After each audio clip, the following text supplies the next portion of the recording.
بسم اللہ الرحمن الرحیم حامین و مسلمین و مسلمہ اما بعد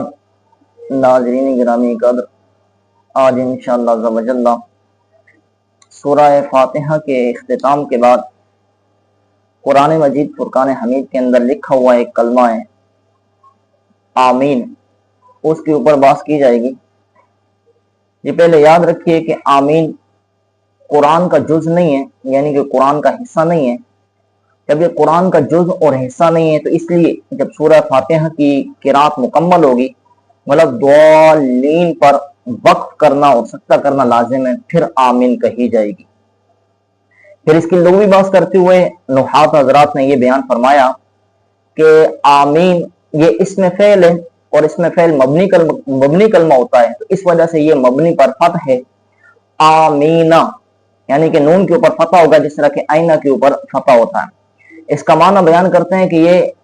اس کا دعائیہ کلمہ ہے۔ جب دعائیہ کلمہ ہے تو اس کا معنی ہے اللہم استجب، یعنی کہ اللہ ہماری اس دعا کو قبول فرما کے جو ہم نے دعا فرمائی ہے، عرض کی تیری بارگاہ کے اندر کہ تو ہمیں سیدھے راستے پر چلا اور وہ راستہ ایسا ہو کہ جن کے اوپر تیرا انعام ہوا ان لوگوں کا راستہ ہو، اور غضبناک لوگوں کا بھی راستہ نہ ہو اور نہ ہی گمراہوں کا راستہ ہو۔ آمین کے متعلق حضور علیہ الصلوۃ والسلام سے بہت زیادہ روایات مروی ہیں، کچھ صحیح ہیں کچھ ضعیف ہیں۔ ہم چند روایات بیان کرتے ہیں کہ جس کے اندر آمین کی فضیلت واضح اور عیاں ہوتی ہے۔ نبی پاک علیہ الصلوۃ والسلام نے ارشاد فرمایا اذا امن الامام فامن فانه من وافق تامینه تامین الملائکۃ غفر له ما تقدم من ذنبه او کما قال۔ سرکار علیہ الصلوۃ والسلام نے ارشاد فرمایا جب امام آمین کہے تم بھی آمین کہو، کیونکہ جس کی آمین ملائکہ کی آمین کے مطابق ہو جائے تو اس کے پچھلے سارے گناہ معاف کر دیے جاتے ہیں۔ دوسرے نمبر پر حضور علیہ الصلوۃ والسلام نے ارشاد فرمایا ادعوا اللہ وانتم موقنون بالاجابۃ واعلموا ان اللہ لا یستجیب دعاء من قلب غافل لاہ۔ فرمایا کہ جب تم دعا کرو تو اس یقین کے ساتھ دعا کرو کہ اللہ تعالیٰ قبول فرمائے گا، اور جان لو کہ رب تعالیٰ کسی غافل دل سے نکلی ہوئی دعا کو قبول نہیں فرماتا۔ یہاں پر میں ایک بات عرض کرنے لگا ہوں کہ حضرت موسیٰ علیہ الصلوۃ والسلام اور حضرت ہارون علیہ الصلوۃ والسلام کے بارے میں آتا ہے کہ جب حضرت موسیٰ علیہ الصلوۃ والسلام نے دعا رب تعالیٰ کی بارگاہ کے اندر مانگی تھی تو حضرت ہارون نے آمین کہی تھی۔ اب دعا مانگنے والا نبی ہے اور آمین کہنے والا وہ بھی نبی ہے، لیکن علماء فرماتے ہیں کہ ان دونوں کی دعا کی قبولیت کے اندر تقریباً 40 سال گزر گئے تھے۔ تو جب دعا مانگنے والا اور دعا کے اوپر آمین کہنے والے دونوں نبی ہوں تو ان کی دعا کی قبولیت کے اندر جو سفر طے ہوتا ہے وہ 40 سال ہے۔ تو ایک عام آدمی اگر وہ دعا مانگے اور اس کی دعا جلد از جلد قبول نہ ہو تو اس کو شکوہ کرنے کی اور شکایت کرنے کی ضرورت اور حاجت نہیں ہوتی۔ حضرت امام وہب بن منبہ یہ بہت تابعی بزرگ ہیں، بہت بڑے بزرگ ہیں اور تابعی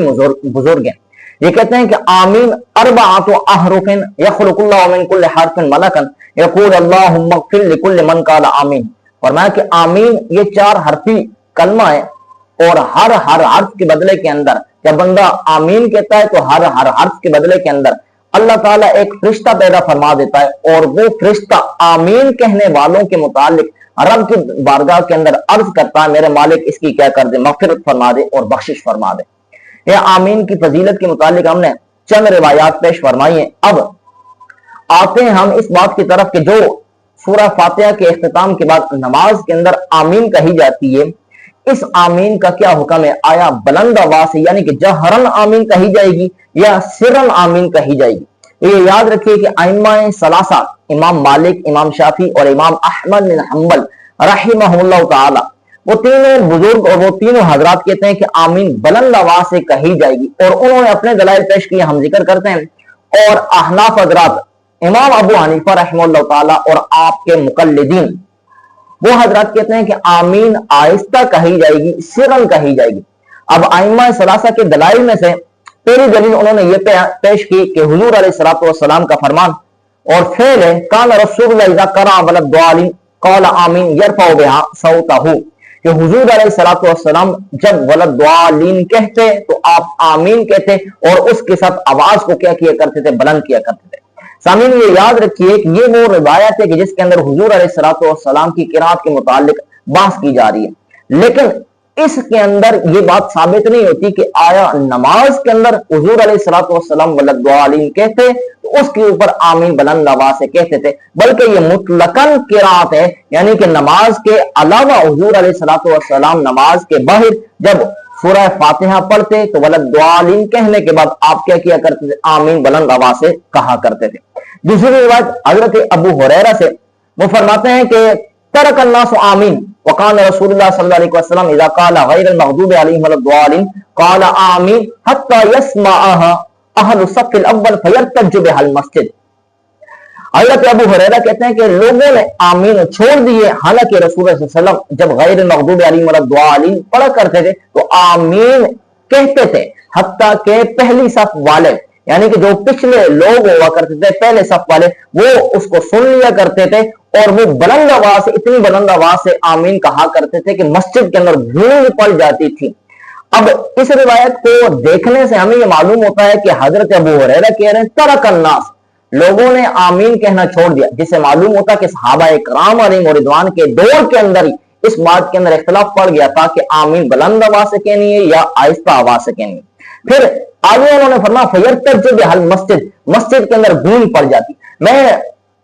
علامہ احمد یار خان نعیمی رحمہ اللہ تعالیٰ کے واسطے سے یہ بات نقل کرنے لگا ہوں کہ انہوں نے یہ بات ذکر کی، فرماتے ہیں کہ چھپر والی مسجد ایک ہوتی ہے اور ایک گنبد والی مسجد ہوتی ہے۔ گنبد والی مسجد کے اندر تو اگر بندہ چیخ کر کچھ الفاظ نکالے تو اس کی گونج پیدا ہو جاتی ہے، لیکن چھپر والی مسجد کے اندر گونج نہیں پیدا ہوتی، بندہ چیختا رہے چلاتا رہے۔ اور نبی پاک علیہ الصلوۃ والسلام کے زمانہ اقدس کے اندر جو زمانے مسجدیں ہوا کرتی تھی وہ گنبد والی نہیں ہوا کرتی تھی بلکہ چھپر والی ہوا کرتی تھی۔ جب چھپر والی مسجدیں تو پھر اس کے اندر کس طرح گونج پیدا ہو سکتی ہے۔ پھر دوسری بات آپ نے وہاں پر یہ ذکر کی کہ یہ روایت عقل اور مشاہدے کے بھی مخالف ہے، قرآن و سنت کے بھی مخالف ہے، وہ اس وجہ سے کہ اللہ رب العزت نے قرآن کے اندر ارشاد فرمایا یا ایھا الذین آمنوا لا ترفعوا اصواتکم فوق صوت النبی، فرمایا کہ لوگوں تم اپنے نبی کی آواز سے بلند آواز کے اندر گفتگو نہ کرو، بلند آواز نہ کرو۔ اب جب وہ بلند آواز سے آمین کہتے تھے کہ ان کی آواز کی وجہ سے مسجد گونج جاتی تھی، اب لازمی بات ہے کہ ان کی آواز نبی پاک علیہ الصلوۃ والسلام کے آمین کے اندر جو کہنے والی آواز تھی اس سے کیا ہوتی تھی، کئی درجے بلند ہوا کرتی تھی۔ یہ تو قرآن کے کیا ہوگی، مخالف ہوگی۔ اس لیے جب قرآن کی مخالفت والی روایت آ جائے تو اس کو کیا کیا جاتا ہے، ترک کر دیا جاتا ہے، تو ہم اس کو کیا کر دیتے ہیں، چھوڑ دیتے ہیں۔ اب احناف کے دلائل کی طرف آتے ہیں۔ حضرت وائل بن حجر رضی اللہ تعالیٰ عنہ وہ روایت کرتے ہیں کہ انہ سلم عن نبی صلی اللہ علیہ وسلم فلما بلغ غیر المغضوب علیہم ولا الضالین قال آمین واخفض بها صوته۔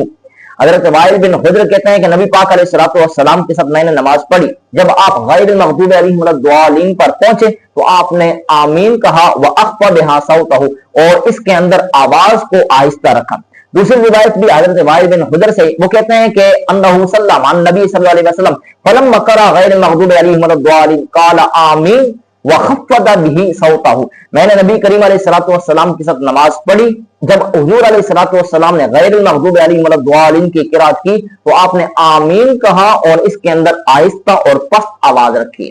دوسری بات یہاں پر یہ بھی یاد رکھیے کہ آمین کا کلمہ دعائیہ کلمہ ہے، اور وہ دعائیہ کلمہ کیسے ہے کہ اس کے اوپر قرآن شاہد ہے۔ قرآن کے اندر آتا ہے کہ حضرت موسیٰ علیہ الصلوۃ والسلام نے رب تعالیٰ کی بارگاہ کے اندر عرض کی ربنا اطمس علی اموالہم واشدد علی قلوبہم فلا یؤمنوا حتی یروا العذاب العلیم، انہوں نے عرض کی میرے مالک کہ ان فرعونیوں کے دلوں کو تباہ و برباد کر دے اور ان کے دلوں کو سخت کر دے اور ان کے مالوں کو تباہ و برباد کر دے، یہ اتنے تک ایمان نہ لے کر ہیں جب تک کہ یہ سخت عذاب کو نہ دیکھ لیں۔ اب دعا مانگنے والے حضرت موسیٰ، آمین کہنے والے حضرت ہارون، لیکن اس کے بعد رب تعالیٰ نے ارشاد فرمایا قال قد اجیبت دعوتکما فاستقیما، فرمایا کہ ہم نے تم دونوں کی دعاؤں کو کیا کر لیا، قبول کر دیا۔ دعا تو فقط حضرت موسیٰ نے مانگی تھی، لیکن کہا گیا کہ تم دونوں کی دعاؤں کو کیا کیا گیا، قبول کیا گیا۔ حضرت ہارون نے جو آمین کہی تھی اس کو بھی رب تعالیٰ نے دعا کے ساتھ تعبیر کیا، تو پتہ چلا کہ یہ کیا ہے، دعا۔